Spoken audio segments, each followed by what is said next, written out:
Next 20 minutes is what I'm going to cover. I'm going to focus solely on this issue of what's a claim and what's a known circumstance, right? Absolute red zone for brokers. Complicated law, no matter which way you try and look at it, right? It takes 20 minutes to get through each of the steps.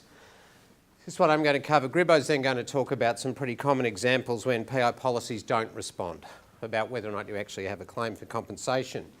Now, this is what I'm going to do. I'm going to actually touch very briefly on the history of claims made insurance so that we can go back to what we're all about. I'm going to talk about what is a claim now. I'm going to talk about the controversy under the Insurance Contracts Act that's been going on for the last 20 years, Section 54, Section 40, subsection 3. I'm going to deal with what is a known circumstance, looked at from the point of view of an exclusion, but then the much more difficult issue for the take-home message for you brokers as to what is a known circumstance when you're giving notifications of facts to get the benefit of Section 40, subsection 3 just prior to renewal.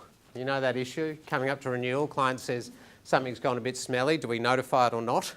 That little issue, we're going to get right inside that. And then I'm going to go to the current position as to really help your clients. And then Gribbo will deal with a series of claims examples that mostly aren't covered. Now, claims made insurance should be easy, right? It's about 50 years old. Gribbo can talk obviously with authority, and again it's a privilege to be presenting with Gary, but Gary can talk with authority about why they introduced claims made insurance back in the 60s. But really it's about, and it's become the basis of financial lines policies, but it's really about trying to avoid long tail. There's one particular feature of the insurance industry, which I'm sure you're all familiar, but it's worth stating, is that you want the gap between the incident and the cover to be as limited as possible. If you've got long tails, like you have for asbestos and product liability, where you actually had the occurrence happening, the exposure to asbestos and the sale of the dangerous product in the 50s and 60s, but you didn't have the claims until the 90s and the 2000s. So there's a gap of about 30 or 40 years, right? How do you price a premium in the 1960s to cover an exposure in, 30 years later, right? You can't do it. And in relation to asbestos, we know the controversy about James Hardie, how difficult it is to fund that, how much money Warren Buffett made out of buying out asbestos liabilities because he knew how to do it better than everybody else. But insurers will just go broke, right? Long tail means you will go broke, right? So how do you enter the claims made policy? Should be pretty simple, right? You say, right, rather than try and work out when you did the negligent act and all of that sort of stuff, for the next 12 months you get sued, you've got a policy that covers you, right? Simple, easy, until the lawyers come and screw it up, right? Which happens quite a bit. I'll give you an example, much like the deliberate out of bounds rule. Great excitement. Ball goes over the line now, everyone screams out, yeah, and the moment the umpire goes like that, everyone goes nuts. They either swear bitterly or they applaud loudly. But in terms of, as confusing a rule as you could get, but anyway, it creates a lot of excitement. Well, that's what our courts have done for claims made insurance. So let's just go through how counterintuitive and confusing the law is around this area, right? But I can't see it changing, right? A claim is not defined by statute, right? It is defined in the policy. It's one of those categories of generally accepted terms, right? And generally the definition in most liability policies, although D&O can create some confusion, but it really has two. A limited definition meaning a legal proceeding claiming compensation or a letter of demand in writing claiming compensation. That's generally what a claim is under a financial lines policy. A known circumstance, again, has no legislative definition. It has common use from insurance policies, and the only point that it appears in a financial line policies is part of a known circumstances exclusion. Again, the exclusions are pretty much the same, but you've got to check the policy, but the standard one is that it excludes claims that arise out of claims or circumstances known to an insured that might give rise to a claim prior to the inception of the policy.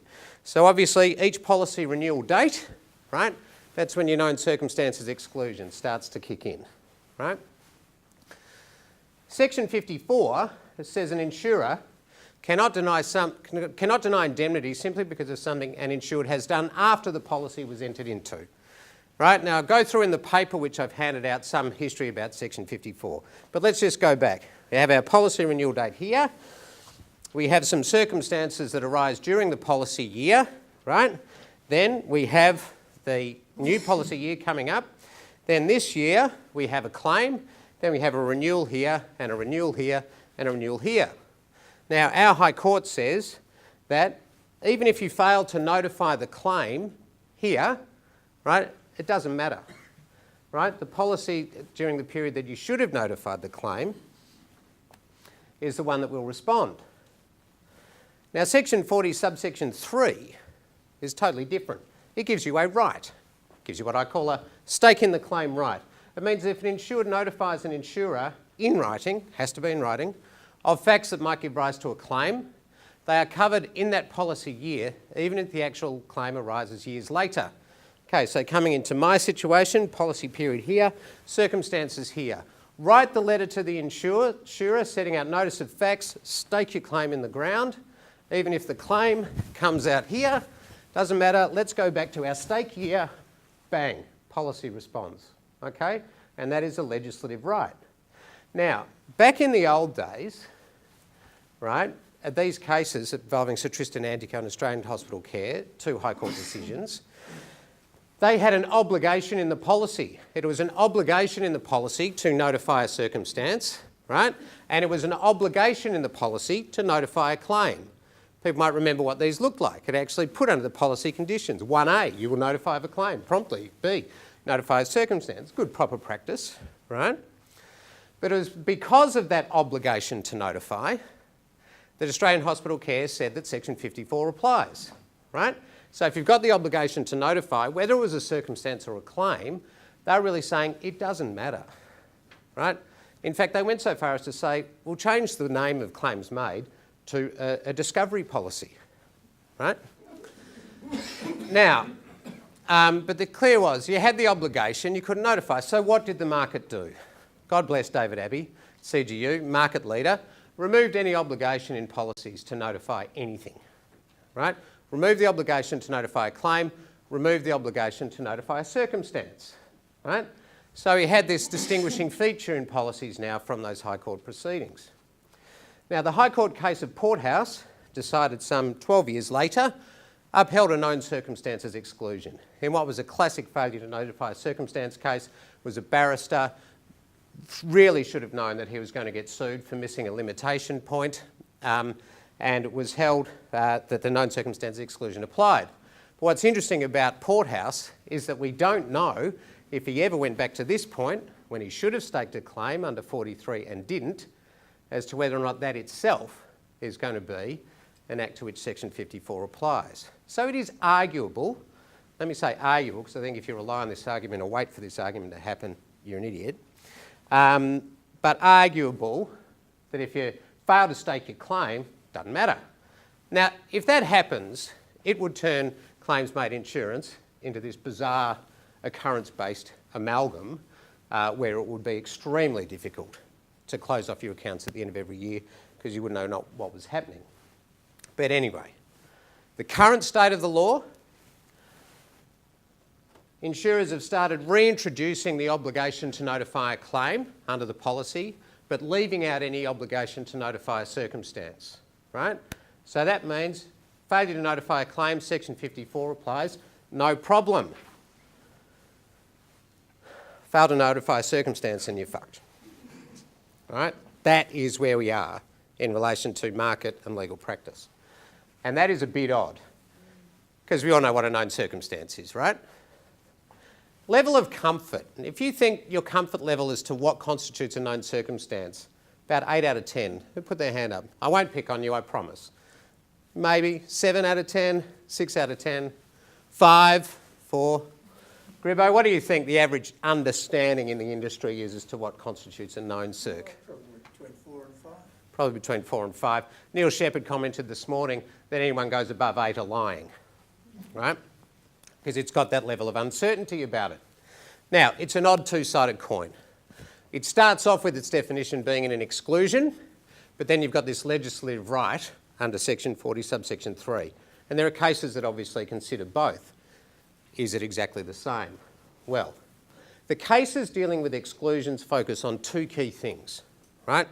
To have a known circumstance, you've got to have loss and you've got to have a blame. And the blame's really got 2 sub-parts to it. One, it's express. The client's actually written to you saying, we think you've made an error, right? Or you know, you've stuffed up, and it's only a matter of time before other people find out. Now, if you have no loss, you're unlikely to have a known circumstance. Now, let's have a look at one case that actually considered this. You might find this a bit surprising. If you want to get the paper out, so that this is the way I cleverly interact you with all of the materials. Okay, if you can go to paragraph 5.9. And this is, wait a second, I knew that would happen. So I get out my glasses. Now, this is a case, I was actually involved in a few of these valuation cases in the 90s, concerned a valuer called Tibor Verebes, who worked at Novak Tonkin. It was a bit like that Richard Pryor character in one of the Superman movies when he works out how to defraud a fund by shaving off 1 cent here and then and converts his Toyota into a Porsche that he rides up to work the next day with. Well, Tibor Verebes did exactly that. He was on the take, inflating valuations. At one point drove a Ferrari, did a stretch of about 5 in jail, but this was before all that. And this was a letter written by IOOF, who were a lender who had relied on a number of valuations done by this firm. As it happens, 2 of the directors of IOOF also got charged in relation to the same fraud, but 2 directors of OST, I should say, but they were acquitted. I'll read out the letter. We act on behalf of IOOF in relation to their mortgage portfolio managed by McKinley Mortgages Limited. We note that you have provided valuations in relation to a substantial number of properties comprising our client's mortgage portfolio. We have given advice to our clients that in our opinion there exists a number of grounds for legal proceedings against you in relation to the valuations. The purpose of this letter is to put you on notice that in the event of our client sustaining a loss in relation to any of the mortgages comprising its mortgage portfolio and upon which you have prepared a valuation, our client intends to commence legal proceedings against you. We request that you advise your indemnity insurer of our client's intentions forthwith. We further request that you inform us of the name and address of your indemnity insurers. All right, now, that was obviously sent off to the insurers. Is that notification of facts sufficient to give rise of a claim? What do you think the court held? Who wants to just have a crack? No. Okay. And what's missing? Sorry? Lots. Loss. Exactly. They're not saying we might have suffered a loss. We're just a bit concerned, right? Now, Section 40 gives a stake in the ground right. Tell an insurer about facts that might give rise to a claim. You've staked your claim for coverage in that policy year, but you can't give notice of facts and be covered for anything. On that, no, you can't, right? You've got to be specific about the loss and the claim, right? I've had another example I deal with in the paper of an accountant who just said, I've been giving tax-driven advice to all these clients. You've introduced an exclusion for tax-driven advice, hereby giving you notice that if any of my 362 clients that I've given tax-driven advice to over the last 8 years bring a claim against me, I'm notifying you of that now. To which we said, no way, mate, come on. Wait until any of them have actually suffered a loss, right? So mere error does not equal a known circumstance, right? It just doesn't.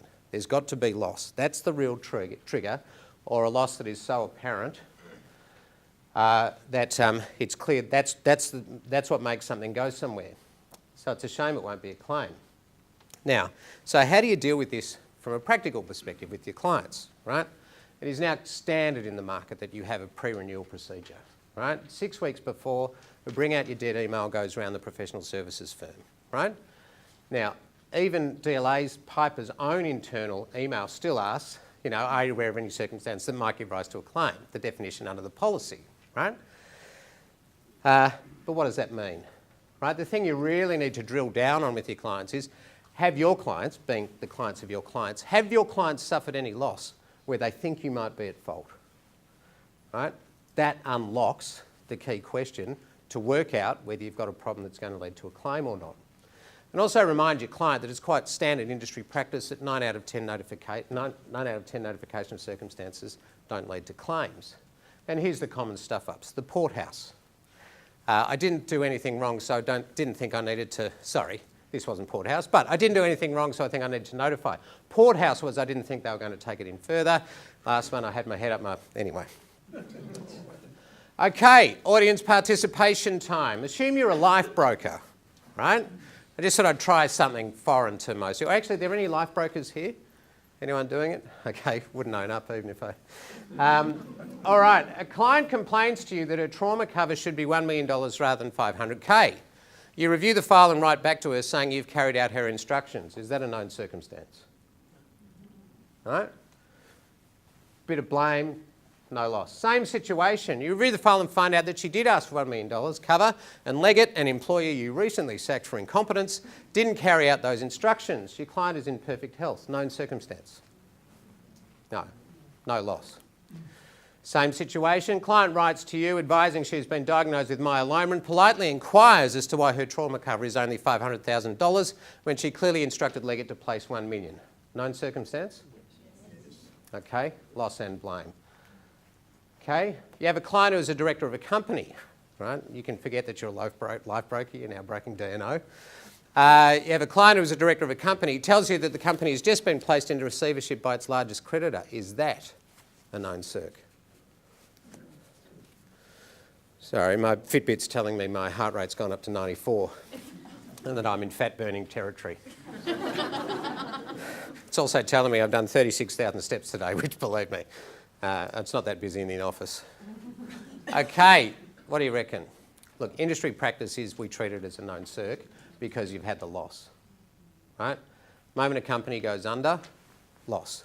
And the likelihood of a class action following nowadays is pretty high. Anyway, so here's the summary points. The current state of the law really is quite confusing. So you've really got to do what's right. And what's right is getting back to what claims-made insurance is supposed to be, right? Compressing the time between the event and when the insurer knows about it, right?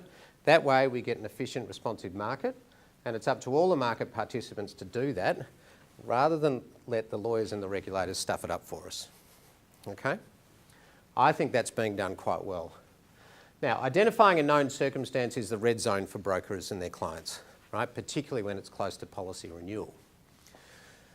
Identification of loss is the critical point at which a problem becomes a known circumstance, right? Mere error and concern is not enough. And it's a core skill for brokers to not only understand what constitutes a known circ, but to educate their clients as to how important it is to identify known circumstances prior to each policy renewal. In terms of risk management and brokers, let's be clear about one aspect of David's presentation. If you're going to make an error in divining whether a matter is a known circumstance or not, always on the side of caution. The practice philosophy here must always be CYA. Cover your well and truly. So as a broker, if you are going to make errors, let them be defensive errors rather than errors that make a presumption of an all-knowing or prescient attitude. I've called this the shame file. They're de-identified actual claims. I'm going to look at a couple of PI matters, some med-mal cases, management liability, and a directors and officers liability case, which is particularly interesting. We have claims made and all its concomitant problems because in 1965, the well-known substance hit the oscillating device. Up until then in the United States, medical malpractice as a class was subsumed within liability. It was not separately reported, it was transacted uniformly on an occurrence basis. In 1965, the market came to a realisation, almost in the manner of a light switch being turned on, that they had monstrously, massively under-provisioned in respect of the claims associated with the practice of medicine. From that point on, and for a week, medical malpractice insurance wasn't transacted in the United States. There was a wholesale withdrawal from the market. It was dramatic, it was extreme, socially damaging. St Paul Fire and Marine pioneered, effectively invented claims made as a method of truncating liability, of better clarifying what financial responsibilities, and in particular, removing the worst excesses associated with the calculation of IBNR provisions. It allowed that class to continue. It became a separate reporting class, still is, and of course it was the precursor to the coverage base for all our financial lines products now. Mortgage brokers, lovely group of people. Broker agreed to provide mentoring and training for a budding practitioner. A contract was entered into and a fee, a mentoring and training fee, was paid. A complaint was subsequently lodged about a lack of proper mentoring and about conflicts of interest, alleging that the trainer had in fact usurped the position of the newbie in relation to certain contracts and had taken the benefit of those. After 12 months, the entrant sought repayment of the $8,250 fee paid to the mentor, on the basis mentoring had been inappropriate and insufficient training had been provided. The entrant claimed a breach of contract. This, of course, is straightforward. It's a shame. There was no breach here in respect of a duty owed to a client arising out of the conduct of the business.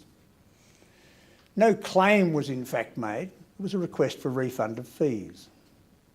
And the policy doesn't stand there to protect the professional against such a matter. The loss certainly doesn't extend to refund of fees. There is also here, of course, a probable contractual liability issue. The claim was in fact, to the extent that it was a claim, framed in contract, and the policy arguably would not have responded on that basis either. This happens quite often with fees, as in the case of the training organisation. A joint venture, an unincorporated joint venture, was established between a training organisation and a recruitment business. Loans were advanced by the recruitment business, which was significantly stronger financially than the training business. The business was undertaken and subsequently an argument over the use and application of funds, that is, the loan funds, arose. The disagreement culminated in the termination of the employment of the executive director of the training organisation. At that time, action was taken, but all the acts complained of occurred between mid-2012 and mid-2014. The professional indemnity policy was put in place subsequently with a retroactive period going back to 14 October 2014. Supreme Court action was initiated seeking repayment of the debt and recovery of property. Again, a shame. This ultimately was a commercial dispute, not an allegation of negligence, not an allegation of a failure to exercise due and reasonable care and skill in the discharge of a professional duty. The liability flowed clearly from a loan contract. It arose wholly in contract and would on that footing as well have been excluded. We're no longer confined by the strict regime of negligence upon which professional indemnity was originally founded. We have now civil liability coverage under the contracts. But this was not a civil liability of a sort that was going to be covered, was ever contemplated by the policy. A great shame, perhaps, for the creditor, but there you go. Trading debts definitely not covered. A chiropractor and a health fund. Now, those of you who have private health insurance and who see people like chiros and osteos and physios will be aware of the payment system, HICAPs. In this case, Bupa undertook a review of the practices of the chiropractor. They reviewed HICAPs billings, they reviewed clinical notes associated with the conduct of the practice. They identified a great many anomalies and problems, both with clinical record keeping and with HICAPs billing. Those anomalies clearly suggested to Bupa that there had been a breach of the terms of the engagement between the practitioner and the fund.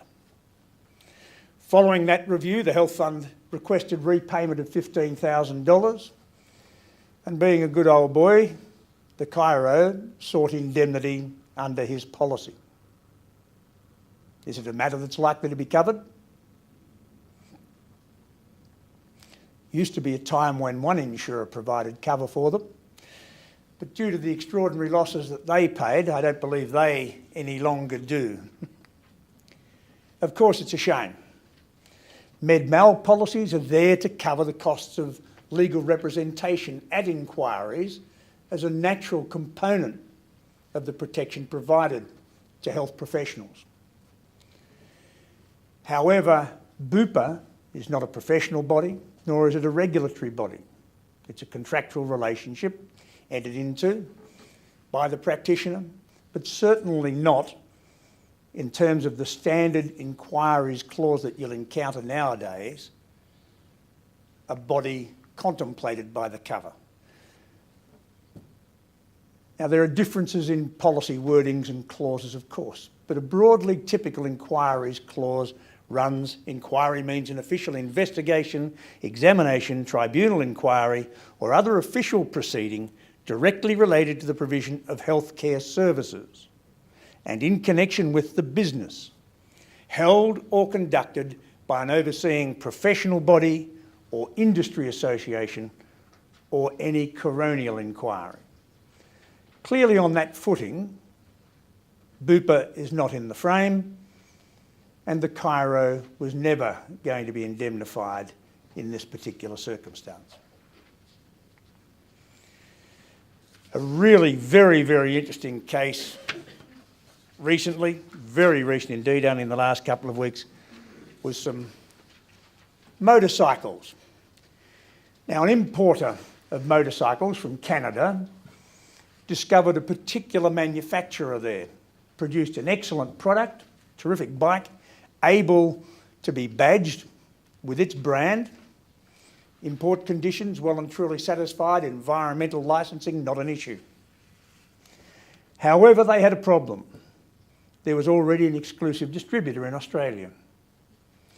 They approached that exclusive licence holder and negotiated with them a joint venture. And again, there's a common theme arising here. An unincorporated joint venture was formed, under which they were to share in partnership a business regarding the importation of these branded, effectively white goods style motorbikes. A pretty good bike. Now, the insured in this case regarded itself, quite properly, as the manufacturer. Under Australian product law, as the importer, it stands in a position of liability very much akin to that of the manufacturer. The brand was it. Several container loads of bikes were delivered and sold. Everything worked quite satisfactorily. Then the new partner, the one responsible for the business, got a little bit greedy. They imported a couple of containers, a large number of bikes. They effectively shaved off all the compliance details and applied new compliance plates to these bikes. Now that constitutes rebirthing of a sort that's contemplated by legislation in Victoria and New South Wales and elsewhere in Australia. Their petition was that this was all attributable to problems with paperwork, that paperwork wasn't their strongest point. However, the joint venture partner had discovered these motorbikes being sold, therefore became alerted to the fact that it wasn't enjoying the profits, the margin that were flowing from the imported bikes and their sales, and reported it to the New South Wales Police.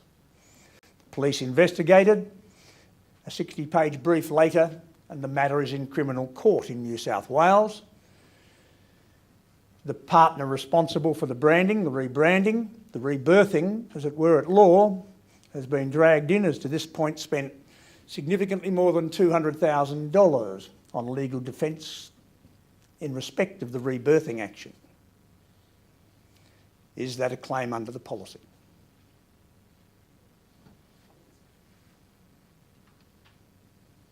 If it's not a claim, why isn't it a claim?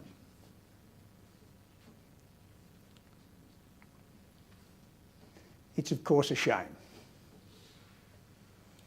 The policy provided statutory liability cover, a management liability policy of course, subject to the proviso that a great many insurers are now routinely employing.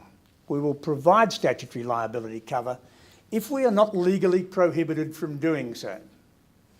I've had this discussion with a number of you in this room on a number of different occasions about the social responsibility issues flowing from statutory liability.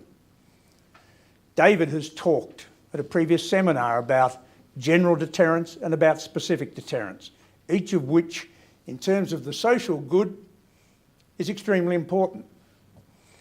So there are fine line arguments here, morally and legally, about the ability of an insurer to indemnify certain statutory awards, fines, because they may infringe good social policy. The statutory liability policy in this case excluded fines or penalties ordered in any criminal proceeding. Now, despite the client's fervent defence that these were paperwork errors, the fact of the matter was that they had actively intended to deceive the joint venture partner, to profit excessively at the expense of the partner, and that the manner of alteration of the compliance plates certainly offended the rebirthing laws in New South Wales.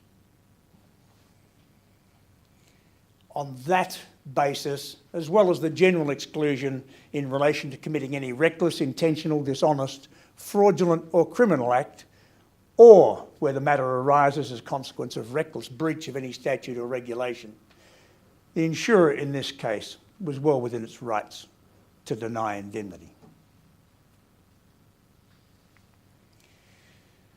In Victoria, we've had the sad case of AB Recycling. It took delivery of very large quantities of cardboard from the major supermarkets and other retailers, Coles, Woolworths, among them. It processed that cardboard, turning them into a socially useful good, briquettes, to provide heating. A wonderful business. Unfortunately, AB Recycling turned its mind away from the safety aspects of the high lifting devices that it utilised in that business. There'd been a number of accidents, at least 4 involving injury and near injury. Ultimately, a lifting device failed.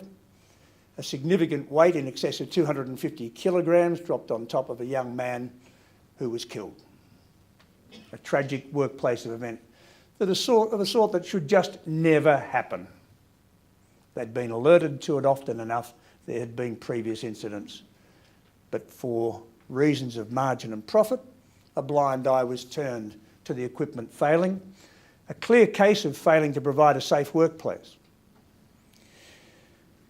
In this matter, Victorian County Court imposed a fine of $800,000. AB Recycling had no management liability insurance. The flip side of the social coin, as it were. As a consequence of the order of fine, the magnitude of fine, the company was wound up. Now, as it happened, in this case, it was very soon after reborn as a company called High Heat, its sole shareholders being the same as those of AB Recycling. Hopefully, however, the lifting devices and work-safe place health and safety have been significantly improved.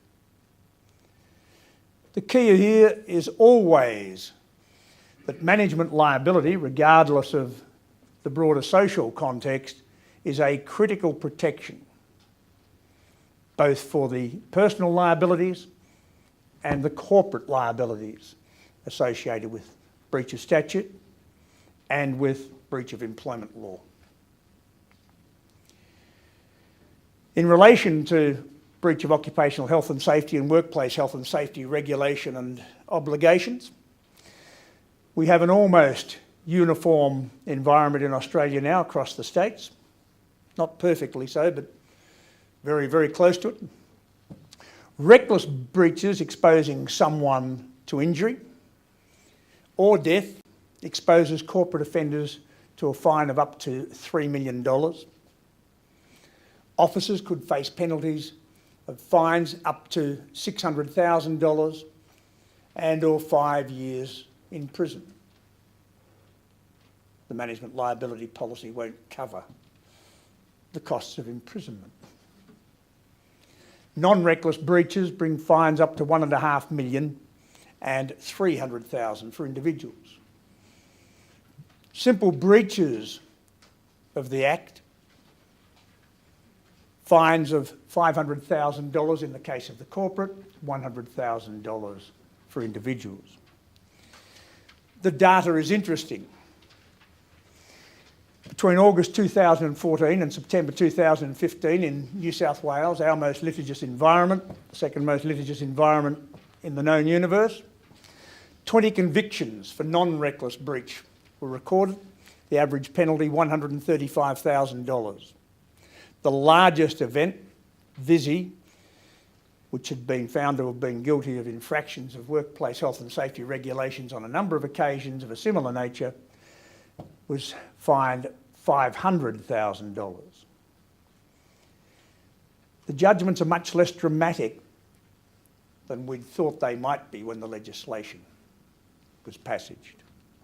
It may have something to do with the fact that they are not specialist employment-related tribunals giving effect to the legislation, but normal courts of law. Finally today for you, directors and officers, Liberty and Zanotti. It was a really interesting case. Valerio Zanotti was a councillor at Wollongong. The city and Zanotti were caught up in an ICAC investigation regarding corruption. ICAC investigated allegations of dishonesty against the insured. It delivered a report in which it found Zanotti had engaged in conduct, corrupt conduct, in that his conduct, and this is the important word, could constitute or involve an offence under the ICAC Act. Could constitute or involve an offence under the Act. Liberty had advanced defence costs to Zanotti. When this finding came, they immediately sought to recover the defence costs. Question then became, is that a legitimate, supportable action at law? So should Zanotti repay or should it not? The policy excluded liability for loss arising out of or based upon or attributable to the fraud, dishonesty or illegal acts of the director or officer determined by a final judgment or adjudication within the proceedings or otherwise. The argument of Zanotti was that the ICAC report was not a determination. Specifically, not a determination by a final judgment or adjudication, so that the exclusion did not apply. He argued there was no finding of guilt. So what say you? Should he repay or not? It's interesting that a lot of people shaking their heads no, that he shouldn't repay. Well, this was very definitely not a shame. The exclusion applied. Murrell held that the exclusion clause did apply in this matter. His Honour found that the expression must mean determined by final judgment or adjudication in the claim proceedings or otherwise of the relevant issue. Now, in the language of ICAC, it's arguable that what was found was that he had acted corruptly. But lawyers, such as Craig at the back there, very, very polite people, and they often point rather than attack. The relevant issue was whether or not corrupt conduct had occurred Clearly, in this case, on all the evidence, then and now, we know that corrupt was indeed the character of the conduct.